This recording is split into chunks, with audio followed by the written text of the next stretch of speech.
Ipinanganak ako sa isang ordinaryong pamilya ng mga magsasaka at umaasa ang mga magulang ko sa mga pananim para makaraos. May isang mayamang pamilya sa nayo namin at may malaki at maganda silang bahay. Ang mga bata roon ay madalas na may mga bagong damit na masusuot at masasarap na pagkain. Inggit na inggit ako sa kanila. Naisip kong kailangan kong mag-aral ng mabuti, makapasok sa magandang universidad sa hinaharap at makahanap ng magandang trabaho. Nang sa gayon, magiging angat ako sa karamihan at titingalain at kaiinggitan ako ng iba. Gayunman, noong unang taon ko sa high school, na-diagnose ako na may systemic lupus erythematosus. Ito ay isang walang lunas na rheumatic autoimmune disease. Kailangan mong maggamot ng panghabang buhay. Noong panahong iyon, nalugmok ako sa depresyon at hindi ko alam kung bakit ako nagkaroon ng ganitong sakit. Ibinuhos ko ang lahat ng lakas ko sa pag-aaral. Madalas na ang mga grado ko ay kasama sa pinakamatataas sa klase. At inakala ko na kung makakapasok ako sa magandang universidad, mababago ko ang kapalaran ko.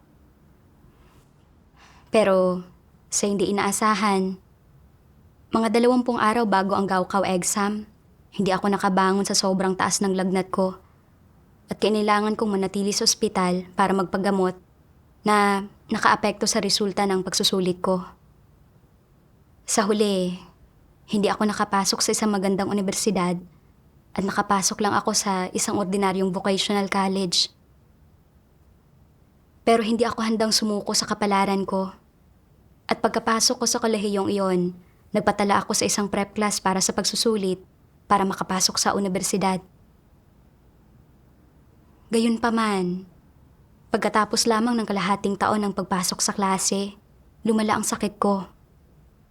Madalas akong sinisinat, maga at nananakit ang mga kasukasuan ko sa kamay at binti.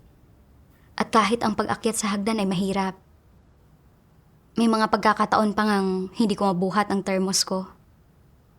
Sa huli, wala akong magawa, kundi ang tumigil sa pag-aaral at umuwi. Ang ibang kaibigan ko na kaedad ko ay malulusog at nagsisika para matupad ang mga pangarap nila. Hindi ko maiwasang tumingala sa langit at mapabuntong hininga. Iniisip ko, bakit sobrang hindi patas sa akin ang kapalaran? Bakit napakahirap ng buhay ko? Madalas kong sinisisi ang lahat ng tao at bagay. At kung minsan ay napapaisip pa nga akong magpakamatay na lang. Pero dahil nakikita ko ang mga magulang ko na nagpapakaabala para sa akin, hindi ko maatim na gawin ang mga naiisip ko. Ang nagagawa ko lang ay ang bilangin ang mga lumilipas na araw. Kalaunan, tinanggap ko ang gawain ng makapangyarihang Diyos sa mga huling araw. Nanumbalik ang magandang kalusugan ko at nagagawa ko ng mabuhay ng normal. Isinaayos ng leader na gumawa ako ng mga video. Noon, masigasig ako at aktibo kong pinag-aralan ang video production. Kalaunan, napromote ako bilang supervisor at sobrang saya ko. Naging mas aktibo pa nga ako kapag ginagawa ko ang tungkulin ko. Sinisinat ako kung minsan, pero nagpatuloy pa rin ako sa paggawa sa tungkulin ko. Kalaunan, dahil sa pagsasaalang-alang sa aking kalusugan, isinaayos ng leader na umuwi na ako sa bahay namin at gawin ang anumang tungkuling pwede kong gawin doon. Hindi ko malaman ang gagawin. Mukhang hindi na ako magkakaroon pa ng tsansang mahasa at naisip ko, hindi ba't ang lahat ng ito ay dahil sa malubhang sakit na ito? Talagang masama ang kapalaran ko.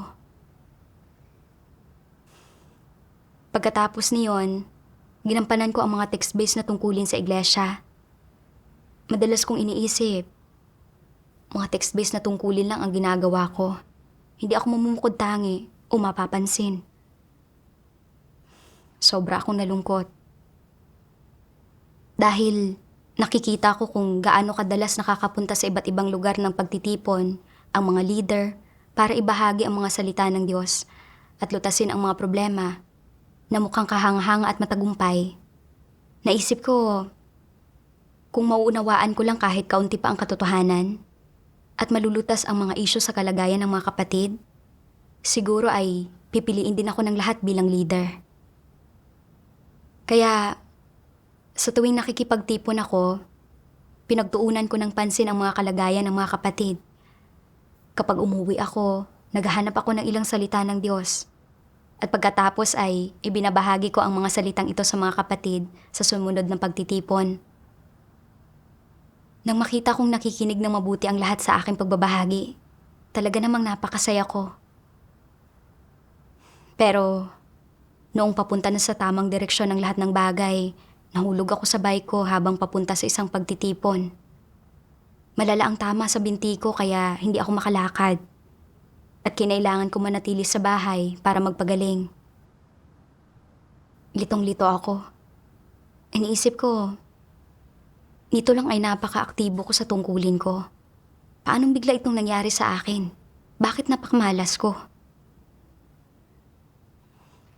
Ang mas nakapagpadismaya pa sa akin ay malapit na magdaos ng eleksyon ng iglesia. Naisip kong pwede akong mapili. Pero sinabi ng leader sa akin, ang mga leader ang namamahala sa lahat ng gawain ng iglesia. Dahil hindi maayos ang kalusugan mo, sa tingin ko ay mapapagod ka ng husto. Mas mabuting manatili ka sa mga tungkulin na text-based. Pinakikinggan ng leader. Parang binuhusan ako ng malamig na tubig at nanlamig ang puso ko. Para bang ang pagiging isang leader ay talagang hindi para sa akin. Kalaunan, nang dumalo ako sa mga pagtitipon, wala na akong sigla na gaya ng dati. Ayaw ko ng pagsikapan pang pagbulayan ang mga problema ng mga kapatid. Ang bagong napiling leader noong panahong iyon, na si Chen Fang, ay kasing edad ko.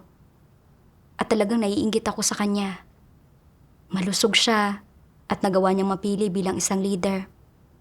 Samantalang ang nagagawa ko lang ay kaunting text-based na tungkulin.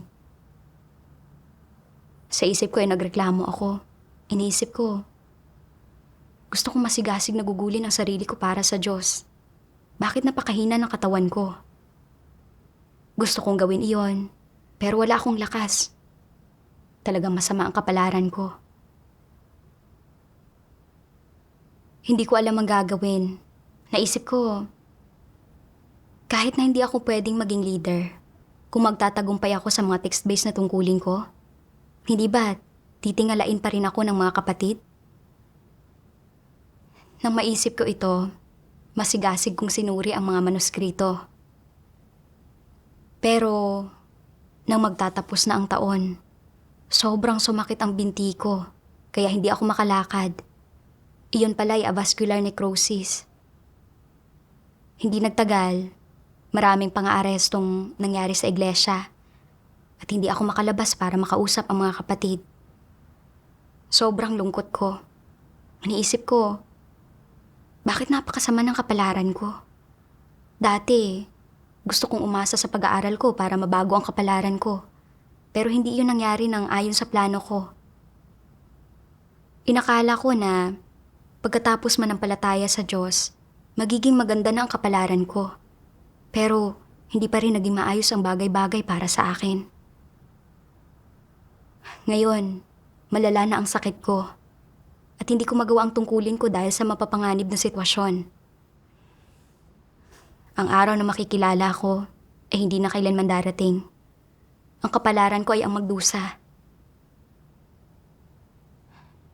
Buong araw na basang-basa ng luha ang mukha ko at hindi ko alam kung paano ako magpapatuloy sa buhay. Noong panahong iyon, sumagi rin sa isip ko na pwede akong sumulat ng mga artikulo.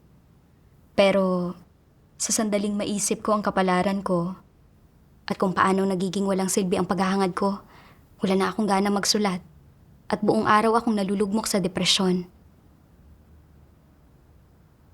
Isang araw, isang sister na nakatira sa malapit ang nagdala ng ilang salita ng Diyos sa akin. Labis ako nagpapasalamat sa Diyos at nanalangin ako sa Kanya. Diyos ko, salamat sa iyong habag. Sa panahong ito, namumuhay ako ng lugmok sa depresyon. Iniisip ko na masama ang kapalaran ko, kaya hindi ko pa hinanap ang katotohanan o natutuhan ang mga aral. Diyos ko, masyado akong mapaghimagsik. Kalaunan, nabasa ko ang 2 sipi ng mga salita ng Diyos at naggamit ng kaunting pagkaunawa sa kalagayan ko. Sabi ng makapangyarihang Diyos, iba-iba ang pinag-uugatan ng pag-usbong ng negatibong emosyon na depresyon sa bawat tao. Ang pagkaramdam ng depresyon ng isang uri ng tao ay maaaring nagmumula sa kanyang palagiang paniniwala na mayroon siyang masamang kapalaran. Hindi ba't isa ito sa mga sanhi?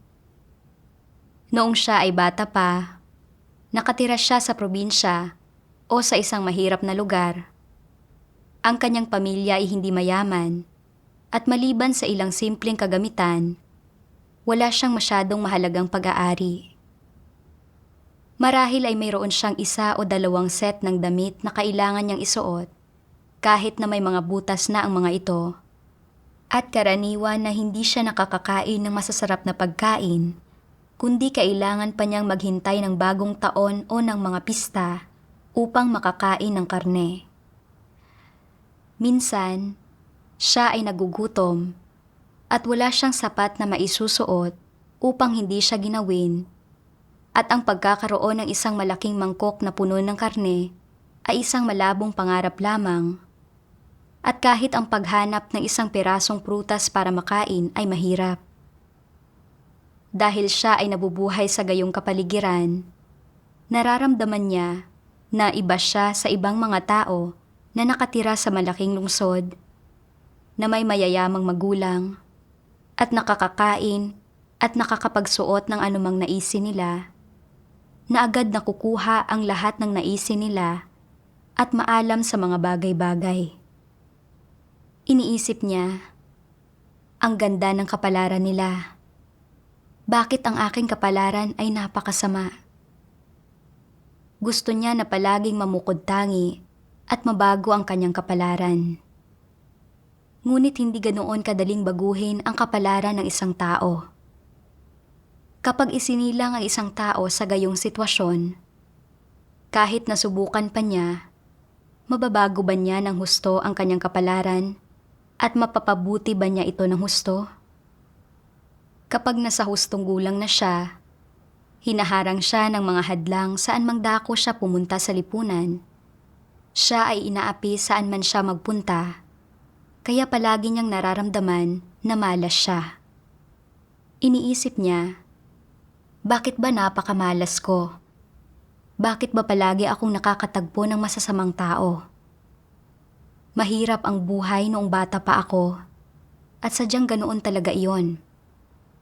Ngayong ako ay matanda na, mahirap pa rin ang sitwasyon. Gusto ko palaging ipakita kung ano ang kaya kong gawin, pero kailanman ay hindi ako nagkakaroon ng pagkakataon. Kung hindi ako magkakaroon ng pagkakataon kailanman, hindi bali na. Gusto ko lang naman magsikap at kumita ng sapat na pera upang magkaroon ng magandang buhay. Bakit ba kahit iyon ay hindi ko magawa? Bakit ba napakahirap na magkaroon ng magandang buhay? Hindi ko naman kailangang mamuhay ng nakahihigit sa lahat ng iba pa. Gusto kong mamuhay na parang isang taong tagalungsod man lang at hindi mahamak ng mga tao at hindi maging mas mababang klase na mamamayan. Kahit papaano, kung tatawagin ako ng mga tao, ay hindi sila sisigaw ng, "Hoy, ikaw, halika rito." Kahit papaano, ay tatawagin nila ako sa aking pangalan at kakausapin ng may respeto. Pero hindi ko man lang matamasa na kausapin ako ng may respeto. Bakit ba napakalupit ng aking tadhana? Kailan ba ito matatapos? Noong hindi pa nananalig sa Diyos ang gayong tao, Itinuturing niyang malupit ang kanyang tadhana. Ngunit pagkatapos niyang magsimulang manalig sa Diyos at makita na ito ang tunay na daan, iniisip na niya na sulit ang lahat ng paghihirap noon. Lahat ng iyon ay pinangasiwaan at ginawa ng Diyos, at mabuti ang ginawa ng Diyos. Kung hindi ako nagdusa ng ganoon, hindi sana ako nanalig sa Diyos. Ngayong nananalig na ako sa Diyos, kung matatanggap ko ang katotohanan, dapat ay maging mas maganda na ang tadhana ko. Ngayon ay nakapamumuhay na ako ng patas na buhay sa iglesia kasama ng mga kapatid ko at tinatawag ako ng mga tao na brother o sister at kinakausap nila ako ng may paggalang. Ngayon, natatamasa ko na ang pakiramdam na nirerespeto ako ng iba. Mukhang nagbago na ang tadhana niya at tila hindi na siya nagdurusa at wala na siyang masamang kapalaran. Sa sandaling magsimula siyang manalig sa Diyos, nagiging determinado siyang magampanan ng mabuti ang kanyang tungkulin sa sambahayan ng Diyos. Nagagawa niyang magtiis ng mga paghihirap at magpakasipag. Mas nakakayanan niya ang anumang usapin kaysa sa ibang tao. At nagsusumikap siyang makamit ang pagsang-ayon at paggalang ng karamihan. Iniisip niya na baka mapili pa nga siyang leader sa iglesia. Isa sa mga tagapamahala o leader ng grupo. At kung magkagayon, hindi ba't bibigyang karangalan niya ang kanyang mga ninuno at pamilya? Hindi ba't nabago na niya ang kanyang tadhana kung magkagayon? Ngunit ang kanyang mga pangarap ay hindi natutupad sa realidad. Kaya pinanghihinaan siya ng loob at iniisip niya, maraming taon na akong sumasampalataya sa Diyos at magandang-maganda ang ugnayan ko sa mga kapatid. Pero bakit tuwing panahon na para pumili ng leader, ng tagapamahala, o ng leader ng grupo, hindi ako kailanman napipili? Dahil ba sobrang ordinaryo ng hitsura ko? O dahil hindi ganoon kahusay ang pagganap ko at walang nakapansin sa akin? Tuwing may botohan, umaasa ako ng kaunti at magiging masaya na ako kung mapipili ako bilang isang leader ng grupo man lang. Punong-puno ako ng kasiglahan na masuklian ng Diyos. Pero lagi lang akong nadidismaya sa tuwing may botohan at hindi man lang ako nasasali sa mga ibinoboto. Bakit ganoon? Maaari kayang ang kaya ko lang talagang gawin sa buong buhay ko ay ang maging isang karaniwang tao, isang ordinaryong tao, isang taong hindi kahanga-hanga. Kapag nagbabalik tanaw ako sa aking pagkabata, kabataan, at noong may edad na ako, ang landas na aking tinahak ay palaging napaka-ordinaryo at wala akong nagawang anumang kahanga-hanga. Hindi naman sa wala akong ambisyon o na masyadong kulang ang aking kakayahan. At hindi rin sa kulang ako sa pagsusumikap o na hindi ko kayang magtiis ng hirap. May mga kapasyahan at mithiin ako. At masasabi pa ngang may ambisyon ako. Kaya bakit ba kailanman ay hindi ko magawang mamukod tangi? Sa huling pagsusuri, masama lang talaga ang aking kapalaran. At nakatadhana na akong magdusa. At ganito isinaayos ng Diyos ang mga bagay-bagay para sa akin. Habang mas pinag-iisipan niya ito, mas pumapangit ang tingin niya sa kanyang kapalaran. Ano man ang mangyari sa kanila, palagi nilang iniuugnay ito sa pagkakaroon nila ng masamang kapalaran. Palagi nilang pinaglalaanan ng lakas ang ideyang ito ng pagkakaroon ng masamang kapalaran. Nagsusumikap silang magkaroon ng mas malalim na pagkaunawa at pagpapahalaga rito. At habang iniisip nila ito, mas lalong nalulugmok sa depresyon ang kanilang emosyon.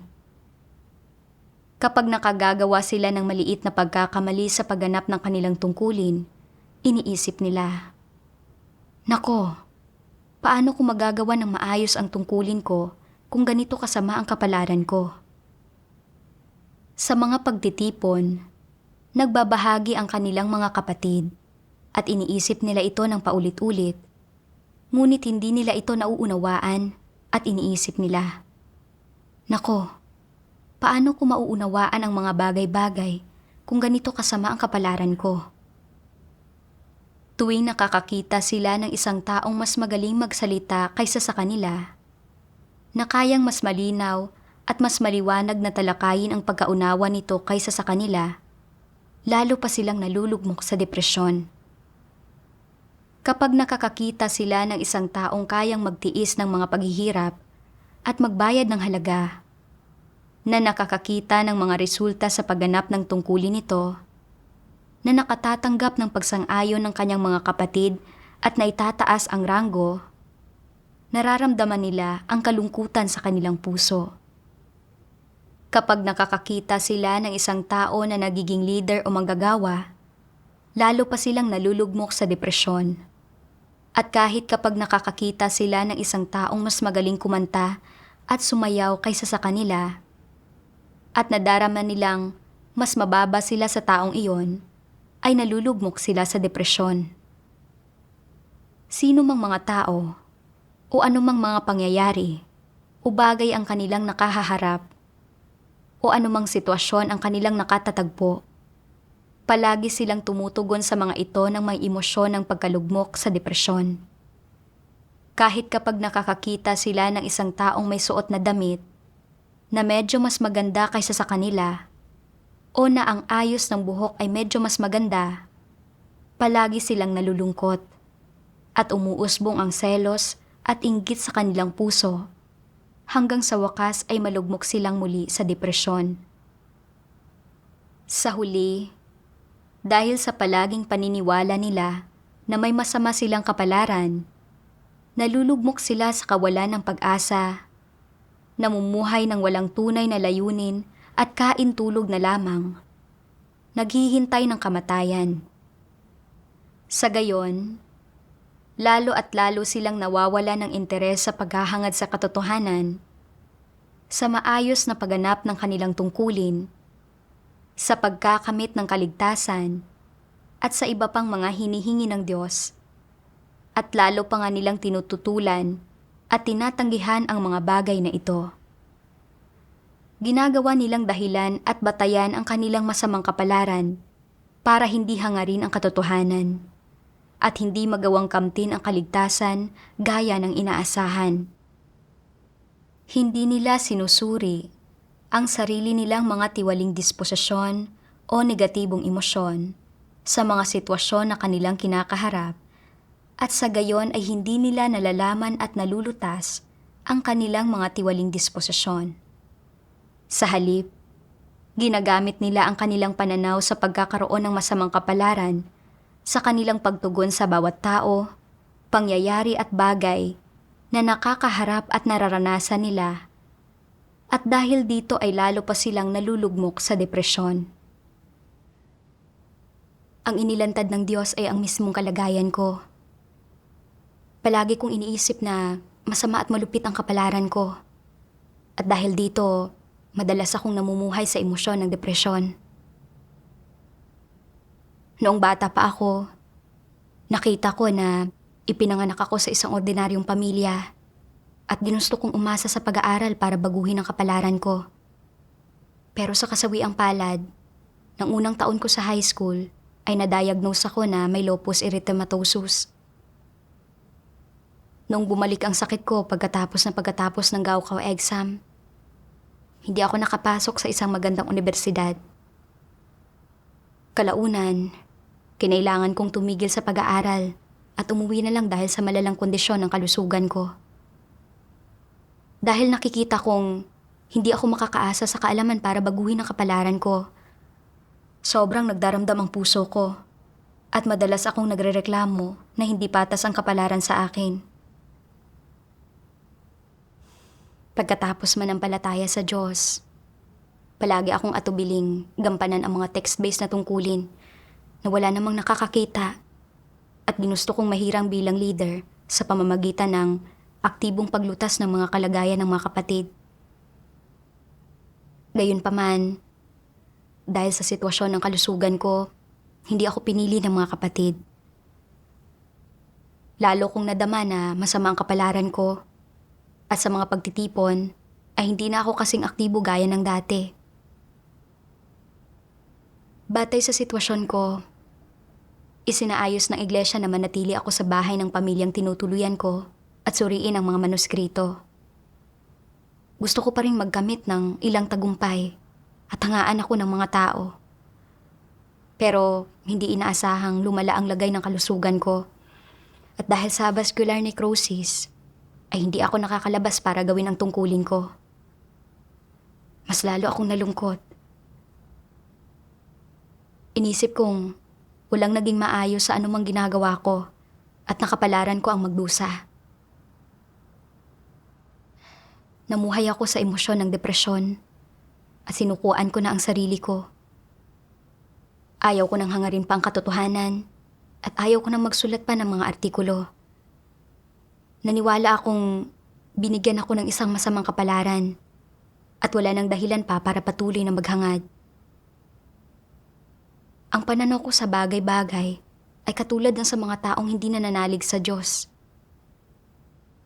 Kapag nahaharap sa paghihirap, ang nagiging konklusyon ko ay masama ang kapalaran ko at gusto kong labanan ang kapalaran sa lahat ng ginagawa ko. Nang matalo ako sa labanan, nagreklamo akong masama ang kapalaran ko. Ilang taon na akong nananampalataya sa Diyos, pero wala akong totoong pagpapasakop sa Kanya. Hindi ko alam kung paano hahanapin ang katotohanan para lutasin ang mga problema ko. Namumuhay lang ako sa kalagayan ng depresyon at paninisi sa Diyos. Paano ko matatawag ang sarili ko na isang mananampalataya sa Diyos? Kalaunan, nabasa ko ang 2 pangsipi ng mga salita ng Diyos at nalaman ko na walang mabuti o masamang kapalaran. Sabi ng makapangyarihang Diyos, ang isinaayos ng Diyos na kapalaran ng isang tao, ito man ay maganda o masama, ay hindi dapat tingnan o sukatin gamit ang mga mata ng tao o ang mga mata ng manghuhula. Ni hindi ito dapat sukatin batay sa laki ng yaman at kabantugang natatamasa ng taong iyon sa kanyang buong buhay, o kung gaano karaming paghihirap ang kanyang nararanasan, o kung gaano siya kamatagumpay sa kanyang paghahangad sa mga oportunidad, kasikatan at kayamanan. Gayunpaman, ito mismo ang malubhang pagkakamali na ginagawa ng mga nagsasabing sila ay may masamang kapalaran. Ito rin ay isang paraan ng pagsukat ng kapalaran ng isang tao na ginagamit ng karamihan ng mga tao. Paano ba sinusukat ng karamihan sa mga tao ang kanilang sariling kapalaran? Paano sinusukat ng mga makamundong tao kung ang kapalaran ng isang tao ay maganda o masama? Pangunahin na ibinabatay nila ito sa kung ang takbo ng buhay ng taong iyon ay maayos o hindi, kung siya ay nakakapagtamasa o hindi ng yaman at kabantugan, at kung siya ay nakapamumuhay ng higit na marangya kaysa sa iba, kung gaano siya nagdurusa, at kung gaano karami ang natatamasan niya sa kanyang buong buhay, kung gaano siya katagal mabubuhay, kung ano ang kanyang propesyon, kung ang kanyang buhay ay puno ba ng hirap o kaya ay maginhawa at madali. Ang mga ito at iba pa ang kanilang ginagamit upang sukatin kung ang kapalaran ng isang tao ay maganda o masama. Hindi ba't ganito nyo rin sinusukat ito? Kaya, kapag ang karamihan sa inyo ay nakakaharap ng isang bagay na hindi ninyo gusto, kapag dumaranas kayo ng paghihirap, o hindi ninyo magawang matamasa ang isang mas mataas na uri ng pamumuhay, iisipin ninyong may masamang kapalaran din kayo at malulugmok kayo sa depresyon. Noon pa man, ay pauna nang itinakda ng Diyos ang kapalaran ng mga tao at hindi mababago ang mga ito. Ang magandang kapalaran at masamang kapalaran na ito ay magkakaiba sa kada tao. At ito ay nakadepende sa kapaligiran, sa kung ano ang nararamdaman ng mga tao at kung ano ang kanilang hinahangad. Kaya naman, ang kapalaran ng isang tao ay hindi maganda at hindi rin masama. Maaaring napakahirap ng buhay mo, ngunit maaari mong isipin na hindi ako naghahangad ng marangyang buhay. Masaya na ako na may sapat akong makakain at maisusuot. Lahat ay dumaranas ng paghihirap sa kanilang buhay. Sinasabi ng mga makamundong tao, hindi mo makikita ang bahaghari maliban na lang kung umuulan. Kaya't may halaga ang paghihirap. Hindi ito masyadong masama at hindi masama ang kapalaran ko.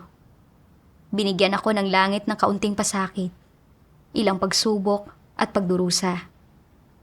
Iyon ay dahil mataas ang tingin niya sa akin. Ito ay isang magandang kapalaran. May mga tao namang nag-iisip na ang paghihirap ay masama, na ito ay nangangahulugan na may masama silang kapalaran. At tanging ang pamumuhay na walang paghihirap, na puno ng kaginhawahan at kaalwanan, ang nangangahulugang may maganda silang kapalaran. Para sa mga walang pananampalataya, kanya-kanyang opinyon ito ng mga tao sa usapin. Paano itinuturing ng mga nananalig sa Diyos ang usaping ito ng kapalaran? Pinag-uusapan ba natin ang pagkakaroon ng magandang kapalaran o masamang kapalaran? Hindi natin sinasabi ang ganitong mga bagay. Sabihin ng may maganda kang kapalaran dahil nananalig ka sa Diyos. Kung gayon, kung hindi mo susundin ang tamang landas sa iyong pananampalataya, kung ikaw ay parurusahan, ilalantad at ititiwalag, nangangahulugan ba ito na may magandang kapalaran ka o may masamang kapalaran? Kung hindi ka nananalig sa Diyos, imposibleng ikaw ay mailalantad o matitiwalag. Ang mga walang pananampalataya at ang mga relihiyoso ay hindi nagsasalita tungkol sa paglalantad o pagkilati sa mga tao. At hindi rin sila nagsasalita tungkol sa pagpapaalis o pagpapalayas ng mga tao. Dapat sana ay nangangahulugan ito na may magandang kapalaran ang mga tao kapag sila ay nakakapanalig sa Diyos. Ngunit kung sila ay maparurusahan sa huli, ibig bang sabihin niyon na may masama silang kapalaran? Ang dati nilang magandang kapalaran ay biglang nagiging masama. Kaya alin nga ba rito? Kung maganda man o hindi ang kapalaran ng isang tao, ay hindi isang bagay na maaaring husgahan. Hindi ito kayang husgahan ng mga tao. Lahat ng ito ay ginawa ng Diyos, at ang lahat ng isinasaayos ng Diyos ay maganda. Sadyang magkakaiba lang talaga ang takbo ng kapalaran ng bawat individual o ang kanilang kapaligiran at ang mga tao, pangyayari at mga bagay na kanilang kinakaharap at ang landas sa buhay na kanilang nararanasan sa kanilang mga buhay ay magkakaiba.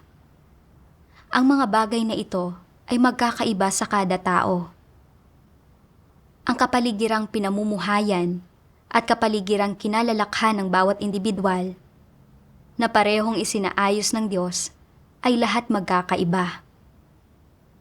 Ang mga bagay na nararanasan ng bawat individual sa kanilang mga buhay ay lahat magkakaiba. Walang tinatawag na magandang kapalaran o masamang kapalaran. Lahat ng ito ay isinasaayos ng Diyos at lahat ng ito ay ginawa ng Diyos. Kung titingnan natin ang usapin mula sa perspektiba na lahat ng ito ay ginawa ng Diyos, lahat ng ginagawa ng Diyos ay maganda at tama. Sadya lamang na sa perspektiba ng mga hilig, damdamin, at mga pagpili ng tao, may ilang taong pumipili ng komportabling buhay. Pinipiling magkaroon ng kasikatan at kayamanan, ng magandang reputasyon, na magkaroon ng kasaganaan sa mundo at maging matagumpay. Naniniwala sila na nangangahulugan ito na mayroon silang magandang kapalaran at na ang mabuhay ng pangkaraniwan at hindi matagumpay, palaging nasa pinakababa ng lipunan ay isang masamang kapalaran. Ganito nakikita ang mga bagay-bagay mula sa perspektiba ng mga walang pananampalataya at ng mga makamundong taong naghahangad ng mga makamundong bagay at naglalayo na mabuhay sa mundo. At ganito umuusbong ang ideya ng magandang kapalaran at masamang kapalaran. Ang ideya ng magandang kapalaran at masamang kapalaran ay umuusbong lamang mula sa makitid na pangunawa at mababaw na pananaw ng tao sa kapalaran at mula sa mga paghusga ng mga tao sa dami ng pisikal na paghihirap na kanilang tinitiis at sa dami ng kasiyahan at kasikatan at yaman na kanilang nakakamit at iba pa. Sa totoo lang, kung titingnan natin ito mula sa perspektiba ng pagsasaayos at kataas-taasang kapangyarihan ng Diyos sa kapalaran ng tao, walang gayong mga interpretasyon na magandang kapalaran o masamang kapalaran. Hindi ba tumpak ito? Kung titingnan mo ang kapalaran ng tao mula sa perspektiba ng kataas-taasang kapangyarihan ng Diyos, lahat ng ginagawa ng Diyos ay mabuti at ito ang kailangan ng bawat individual. Ito ay dahil ang sanhi at bunga ay may bahagi sa mga nakaraan at kasalukuyang buhay. Ang mga ito ay paunang itinakda ng Diyos. Ang Diyos ang may kataas-taasang kapangyarihan sa mga ito at ang Diyos ang nagpaplano at nagsasaayos sa mga ito. Walang magagawa rito ang tao. Kung titingnan natin ito mula sa ganitong pananaw, hindi dapat husgahan ng mga tao ang kanilang sariling kapalaran bilang maganda o masama, hindi ba? Pagkatapos kong mabasa ang mga salita ng Diyos, napagtanto ko sa wakas na mula sa perspektiba ng Diyos, walang mabuti o masamang kapalaran. Ang lahat ng ginagawa ng Diyos ay mabuti. Ang Diyos ang may kataas-taasang kapangyarihan at nagsasaayos sa kapalaran ng bawat tao. Ang pamantayan ng mga tao sa paghatol kung ang kapalaran ba nila ay mabuti o masama ay batay sa kung gaano sila nagdurusa sa buhay nila, kung gaanong kaluwalhatian at kayamanan ang natatamasa nila, at kung gaano sila katagumpay sa paghahangad nila sa kadanyagan, pakinabang, at mga inaasahan sa hinaharap. Mula ito sa perspektiba ng mga kagustuhan ng laman ng tao at hindi talaga umaayon sa layunin ng Diyos. Ito ang pinaniwalaan ko. Inakala ko na ang malulusog, na nakapagkakamit ng katanyagan at pakinabang, at nakapagtatamasa ng kaluwalhatian at kayamanan ay mga taong may mabubuting kapalaran. Samantalang, ang mga may karamdaman, namumuhay sa kahirapan, at ginugugol ang buong buhay nila bilang pangkaraniwan nang hindi tinitingala ay mga taong may masasamang kapalaran. Kaya, dahil palagi akong pinahihirapan ng karamdaman ko, at dahil gusto kong hangarin ang katanyagan, pakinabang, at mga inaasam sa hinaharap, pero hindi ako kailanman nagtagumpay, inakala ko na mayroon akong masamang kapalaran. Ang pananaw ko sa bagay-bagay ay katulad ng sa mga walang pananampalataya. Pananaw ito ng mga hindi mananampalataya. Ang ilang tao ay malusog at ginugugol nila ang buong buhay nila sa patuloy na pagsusumika para sa pera, katanyagan, pakinabang at katayuan. Kahit na matupad ang mga hinihiling nila, hindi nila alam ang halaga o kahulugan ng pamumuhay. Ang ilang tao ay ginugugol ang mga araw nila ng hungkag ang pakiramdam nila. Samantalang ang iba ay hinahanap ang lahat ng klase ng pampasigla. Ang ilan ay nalulugmok sa pagpapasasa ng sarili. Samantalang ang iba ay pinipili pang magpakamatay. Ang mga tao bang ito ay may magagandang kapalaran? Masaya at nagagalak ba talaga sila? Naisip ko na bagamat galing sa mga ordinaryong pamilya ang ilang kapatid, at hindi na-promote bilang mga leader o supervisor sa sambahayan ng Diyos. Ginagawa pa rin nila ang kanilang mga tungkulin at nauunawaan nila ang ilang katotohanan. Ang ilan pa nga sa kanila ay sumulat ng mga artikulo na nagpapatotoo sa Diyos. Hindi masasamang kapalaran nila. Kahit na pinahirapan ako ng karamdaman, madalas akong nananalangin sa Diyos dahil dito. At hindi naglakas loob ang puso ko na umiwas sa Kanya. Dagdag pa rito, sa loob ng maraming taong ito, naunawaan ko ang ilang katotohanan sa pamamagitan ng aking mga text-based na tungkulin. Lahat ng ito ay kapakipakinabang sa aking buhay pagpasok. Gayon din, ang kalikasan ko ay mapagmataas. At ang pagnanais ko para sa reputasyon at katayuan ay napakalakas. Kaya, ang hindi pag-promote sa akin na gawin ang mga tungkuling matataas ay paraan ng pagprotekta ng Diyos sa akin. Ang mas mahalaga ay na kung wala ang karamdaman kong ito, tiyak na ibibigay ko ang buong puso ko sa paghahangad sa pera, katanyagan at pakinabang sa mundo. Mamumuhay ako sa kapangyarihan ni Satanas. Pagdurusahan ko ang pinsala at panlalansin nito at lubusan ako mabibihag nito.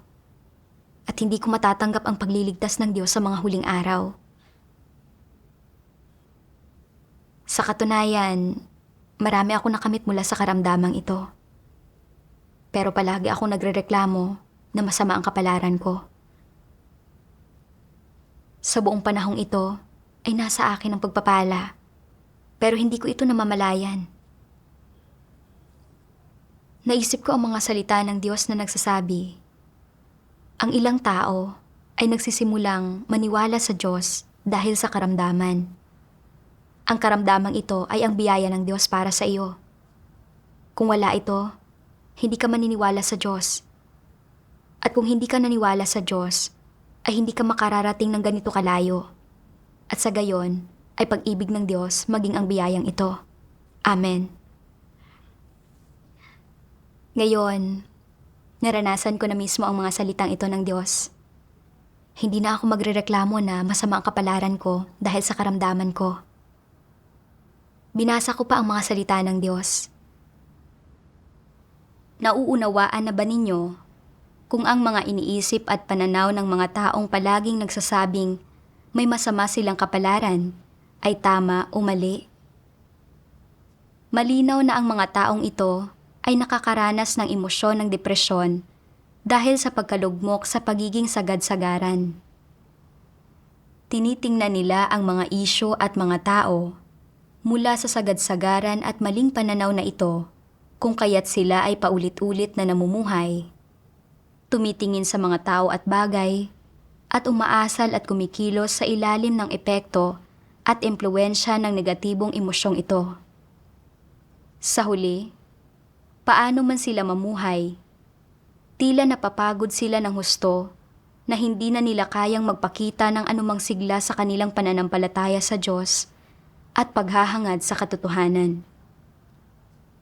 Paano man nila piliing mamuhay, hindi nila magampanan ang kanilang tungkulin ng positibo o aktibo. At kahit na maraming taon na silang nananalig sa Diyos, hindi sila kailanman tumutuon sa pagganap ng kanilang tungkulin ng buong puso at kaluluwa o sa pagganap ng kanilang tungkulin ng maayos. At syempre, lalong hindi sila naghahangad ng katotohanan o nagsasagawa alinsunod sa mga katotohanang prinsipyo. Bakit nga ba ganito?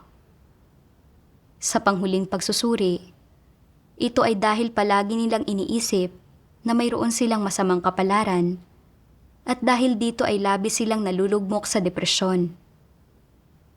Lubos silang nawawala ng sigla, pakiramdam nila ay wala silang magagawa, para silang naglalakad na bangkay, walang kabuhay-buhay, hindi nagpapakita ng anumang positibo o optimistikong pag-uugali, lalo na ng anumang determinasyon o tibay na ialay ang katapatan na dapat nilang ialay sa kanilang tungkulin, mga responsibilidad at obligasyon.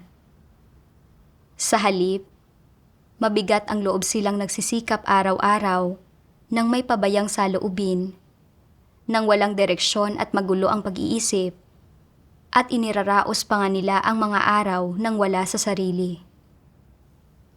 Wala silang kamalay-malay kung gaano katagal nilang iraraos ang mga bagay-bagay. Sa huli, wala silang ibang magagawa kundi paalalahanan ang kanilang sarili.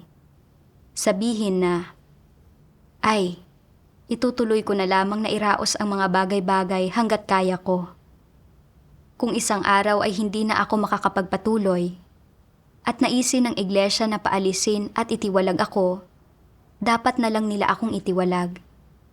Ito ay dahil may masama akong kapalaran.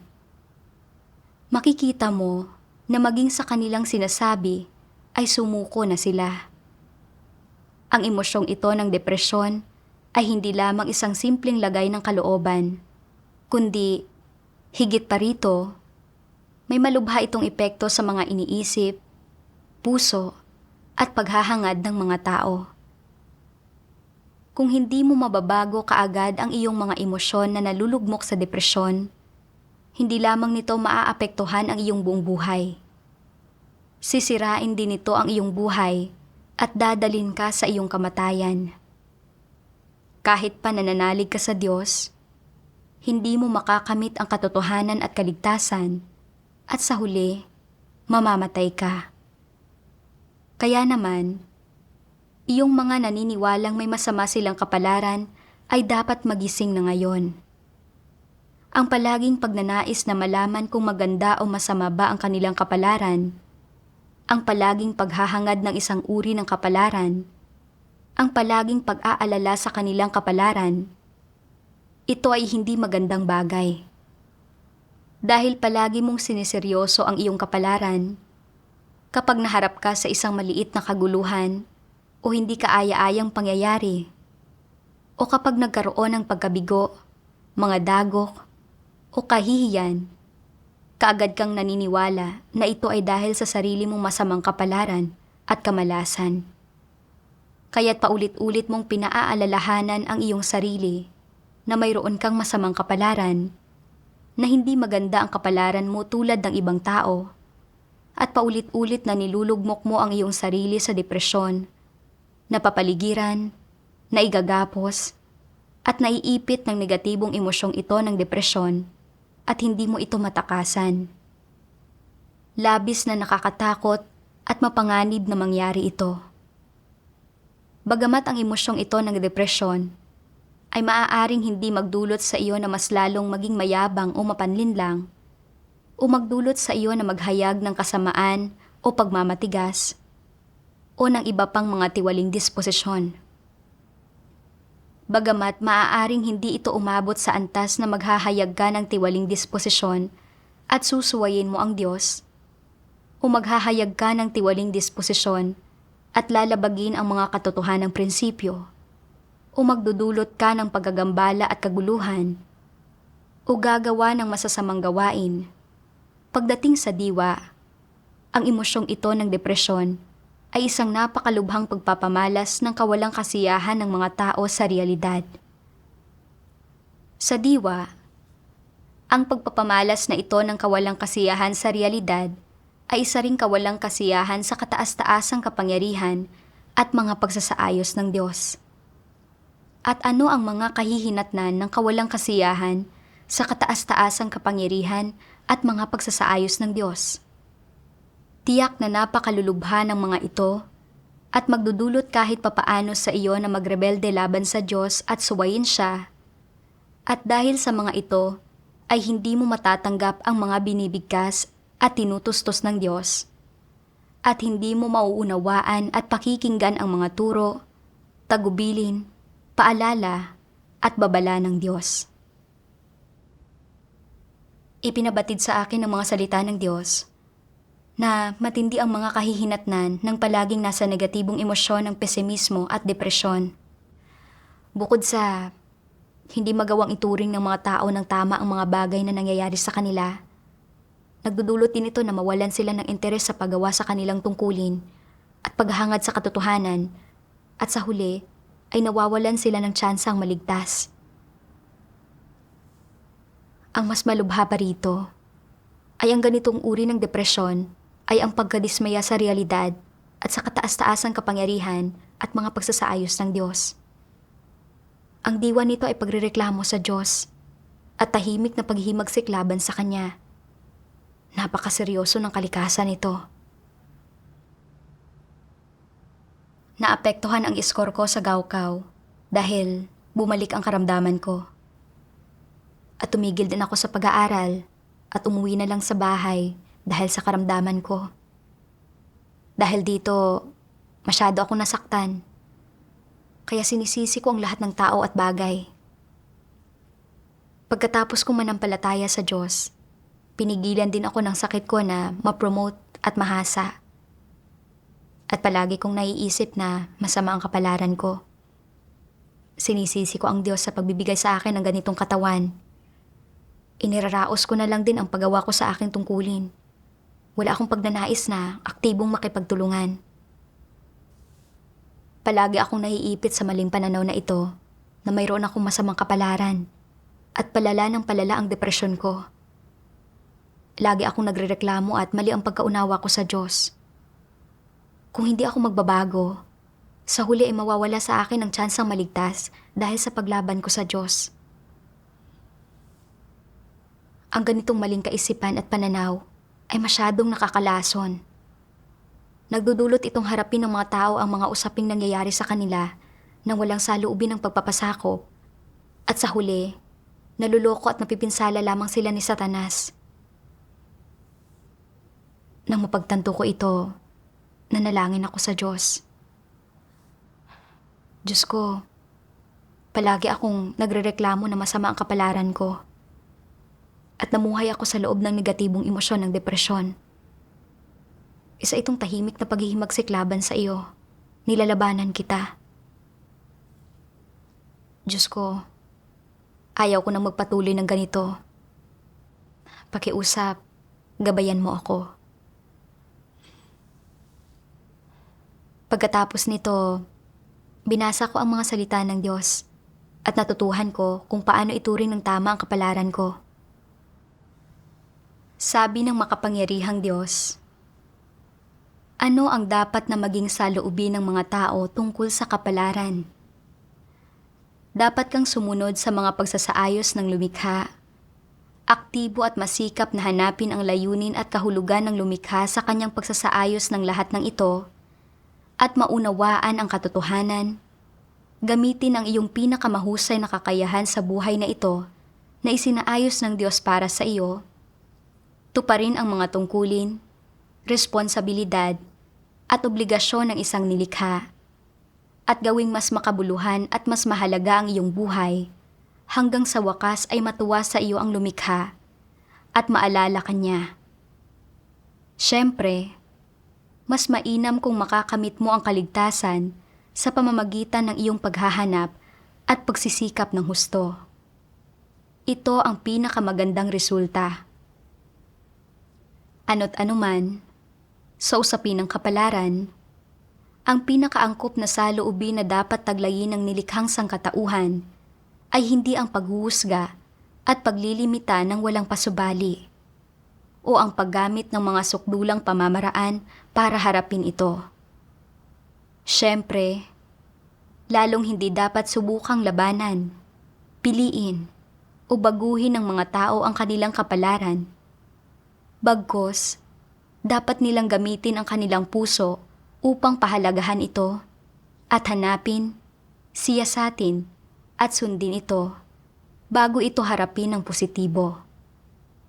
Sa huli, sa kapaligirang pinamumuhayan at sa landas sa buhay na inilaan para sa iyo ng Diyos, dapat mong hanapin ang paraan ng pag-asal na itinuturo sa iyo ng Diyos.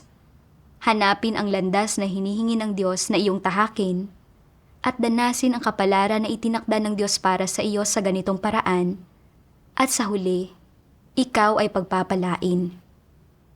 Kapag iyong naranasan ang kapalaran na isinaayos ng lumikha para sa iyo sa ganitong paraan, ang iyong mapahahalagahan ay hindi lamang paghihinagpis, kalungkutan, mga luha, kirot, pighati at pagkabigo, Sa halip, higit pa rito, ay iyong mararanasan ang kasiyahan, kapayapaan at kaginhawahan, pati na rin ang kaliwanagan at pagtanglaw ng katotohanan na ipinagkakaloob ng Diyos sa iyo.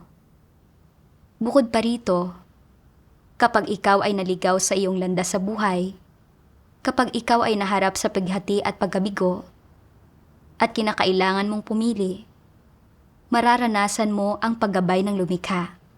At sa huli, ay magkakamit ka ng pangunawa, karanasan, at pagpapahalaga sa kung paano mamuhay ng pinakamakabuluhan. Kaya hindi ka na muling maliligaw sa buhay. Hindi ka na laging mababalisa. At syempre, hindi ka na muling magrereklamo na masama ang iyong kapalaran at lalong hindi ka na malulugmok sa emosyon ng depresyon dahil sa pakiramdam mo na masama ang iyong kapalaran. Kung mayroon ka ng ganitong saloobin at gagamitin mo ang paraang ito upang harapin ang kapalaran na isinaayos ng lumikha para sa iyo, hindi lamang magiging mas normal ang iyong pagkatao. Magkakaroon ka rin ng normal na pagkatao at ng mga kaisipan, pananaw, at prinsipyo sa kung paano tingnan ang mga bagay ng normal na pagkatao, ngunit magkakaroon ka rin syempre ng mga pananaw at pangunawa sa kabuluhan ng buhay na hindi kailanman tataglayin ng mga walang pananampalataya. Mula sa mga salita ng Diyos, naunawaan ko na anumang uri ng kapalaran ang isinasaayos ng Diyos para sa atin, dapat palagi tayong magpasakop sa mga pamamatnugot at pagsasaayos ng Diyos. Ito ang katwirang dapat taglayin ng mga nilikha. Ano man ang kapalaran natin, ang pinakamahalaga ay kaya nating hangarin ang katotohanan. Tuparin ang tungkulin natin bilang nilikha at isabuhay ang isang buhay na may halaga at kabuluhan. Si Job, nang una siyang pagpalain ng Diyos ng napakaraming alagang hayop, ari-arian at mabubuting anak, inakala ng mga tao na may mabuti siyang kapalaran. Pero hindi nakita ni Job ang mga ito bilang mga kasiyahan at tumuon lamang siya sa pagtahak sa landas ng pagkatakot sa Diyos at pag-iwas sa kasamaan. Kalaunan, naharap siya sa mga pagsubok. Nawala ang lahat ng ari-arian niya sa loob lamang ng isang gabi. Namatay ang mga anak niya at nabalot din ng sugat ang buong katawan niya. Sa mga mata ng tao, naharap siya sa matinding kamalasan. Pero hindi tiningnan ni Job ang mga nangyari sa kanya mula sa pananaw ng tao. Hindi rin siya naghimagsik at lumaban. Sa halip, tinanggap niya ang mga bagay mula sa Diyos. Hinanap ang layunin ng Diyos at pinuri ang banal na pangalan ng Diyos. Sa huli, ay nanindigan siya sa kanyang pagpapatotoo. Ibinunyag ng Diyos ang sarili niya kay Job at nakita siya ni Job. Naging payapa at masaya ang puso ni Job at sa huli, namatay siya sa katandaan. Gayunpaman, kapag iniisip ko ang kapalaran ko, palagi kong gustong baguhin ito at pinagsisikapan kong makatakas dito. Hindi ko masigasig na hinanap o hinarap ito ng positibo, kaya namuhay ako sa napakasakit na paghihirap. Naalala ko ang mga salita ng Diyos na nagsasabi, ano ang sanhi ng kirot na ito? Dahil ba sa kataas-taasang kapangyarihan ng Diyos? O dahil sa ang tao ay ipinanganak na hindi maswerte? Malinaw na alinman dito ay hindi totoo. Pangunahin na ito ay dahil sa mga landas na tinatahak ng mga tao sa mga paraan na pinili ng mga tao na isabuhay ang kanilang mga buhay. Napagtanto ko na sobra ako nasasaktan dahil may problema sa landas ng paghahangad ko. Bago ako nanampalataya sa Diyos, gusto kong umasa sa kaalaman para baguhin ang kapalaran ko. Hinangad kong mamukod tangi sa karamihan at mamuhay ng maginhawa at masagana. Pagkatapos sumampalataya sa Diyos, hinangad ko pa rin ang reputasyon at katayuan sa aking tungkulin dahil gusto kong tingalain ako ng iba. Nang pigilan ako ng sakit ko na matupad ang mga hiling ko, nagreklamo akong masama ang kapalaran ko at namuhay ako sa emosyon ng depresyon. Ang pagnanais ko para sa reputasyon ay napakatindi. Hindi ko maiwasang tanungin ang sarili ko. Mabuti nga ba talaga ang kapalaran ng isang tao? At may halaga ba talaga ang pamumuhay dahil lamang nagkamit siya ng reputasyon at katayuan? Naisip ko kung paanong ibinunyag at itiniwalag ng iglesia ang maraming tao. Bagamat na-promote ang ilang tao para gawin ang tungkulin ng pamumuno, hindi hinangad ng ilan sa kanila ang katotohanan, kundi matigas nilang hinahangad ang reputasyon at katayuan at itinataas at nagpapatotoo sa kanilang sarili sa mga kapatid. Hindi nila tinanggap ang mapungusan at sa huli ay nabunyag at itiniwalag sila. Nakita ko na kung hindi hahangarin ng mga tao ang katotohanan at hindi gagawin ang kanilang tungkulin ng praktikal, kahit na ma-promote sila at mahasa, kahit na hangaan sila ng maraming tao, hindi nila makakamit ang pagsang-ayon ng Diyos at mabubunyag at maititiwalag sila sa huli. Naisip ko kung paanong sa umpisa ay nagsimula ako manampalataya sa Diyos dahil sa karamdaman ko. Natamasa ko ang pagtutustos ng mga salita ng Diyos at naunawaan ko ang ilang katotohanan. Tuwing magkakasakit ako at namumuhay sa pagiging negatibo ko, ginagamit ng Diyos ang mga salita niya para bigyang liwanag at gabayan ako at hayaan akong patuloy na mabuhay. Talagang maraming ibinigay sa akin ng Diyos. Gayunpaman, hindi ko naisip na suklian ang pag-ibig niya at nanatili lamang ako sa tungkulin ko ng praktikal. Ang inaasam ko lang ay ang pansariling reputasyon at katayuan ko at hindi ako tapat sa Diyos. Talaga masyado akong mapaghimagsik. Hindi ko mapigilang umiyak dahil sa pagsisisi at nanalangin ako sa Diyos. Diyos ko, naging masyado akong mapaghimagsik. Palagi kong hinahangad ang reputasyon at katayuan at hindi ko pa tinahak ang tamang landas. Talagang hindi ako nararapat sa pagpili mo. Diyos ko, ang gusto ko lang ay manampalataya ng wasto sa iyo at magpasakop sa iyo. Gawin ang tungkulin ko ng praktikal. Nang maunawaan ko ito, hindi na ako nalugmok sa depresyon. Noong panahong iyon, hindi ko makausap ang mga kapatid, kaya nagpursige ako sa pagbabasa ng mga salita ng Diyos araw-araw. Nagdarasal at mas napapalapit sa Kanya at nagsanay ako na sumulat ng mga sermon. Minsan, bahagyang lumalala ang lagay ko at napakasakit ng mga kasukasuan ko na hindi na ako makakilos o makatayo. Nang hindi ko namamalayan, medyo nababagabag na ako. Lalo na nang makita ko ang video ng mga kapatid na kumakanta, sumasayaw at nagpupuri sa Diyos. Inggit na inggit ako. Iniisip ko, ang mga kapatid na iyon ay malusog at nakakaawit sila, nakakasayaw at nakakapagpuri sa Diyos. Ang saya siguro niyon. Samantalang ako ay hindi man lang makatayo. Napagtanto kong mali ang kalagayan ko at tahimik ako nanalangin sa Diyos. Hinihiling sa Kanya na protektahan ang puso ko. Naisip ko ang mga salita ng Diyos na nagsasabing, hindi magkapareho ang mga tungkulin. May isang katawan. Bawat isa'y ginagawa ang kanyang tungkulin. Bawat isa'y nasa kanyang lugar at ginagawa ang kanyang buong makakaya. Para sa bawat siklab, may isang kislap ng liwanag at naghahangad na lumago sa buhay. Sa gayon, ako ay masisiyahan. Amen. Nagsasaayos ang Diyos ng iba't ibang tungkulin para sa bawat tao. Ang mga kapatid na iyon ay umawit, sumayaw at nagpuri sa Diyos. At ginawa ko naman ang mga text-based na tungkulin at nagpatotoo sa kanya. Ang bawat tungkulin ay may sariling papel. Basta't ginagawa ng isang tao ang kanyang tungkulin batay sa makakaya ng kanyang abilidad, sasang-ayunan siya ng Diyos. Pagkatapos kong maisip ito, mas nakaramdam ng paglaya ang puso ko.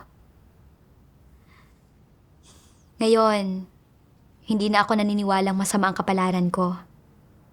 Gusto ko lamang magpasakop sa kataas-taasang kapangyarihan at mga pagsasaayos ng Diyos. Hangarin ng wasto ang katotohanan at gawin ng maayos ang tungkulin ko. Kaya ako nakalaya sa maling pananaw na may masama akong kapalaran ay dahil lahat sa gabay ng mga salita ng Diyos. Salamat sa Diyos.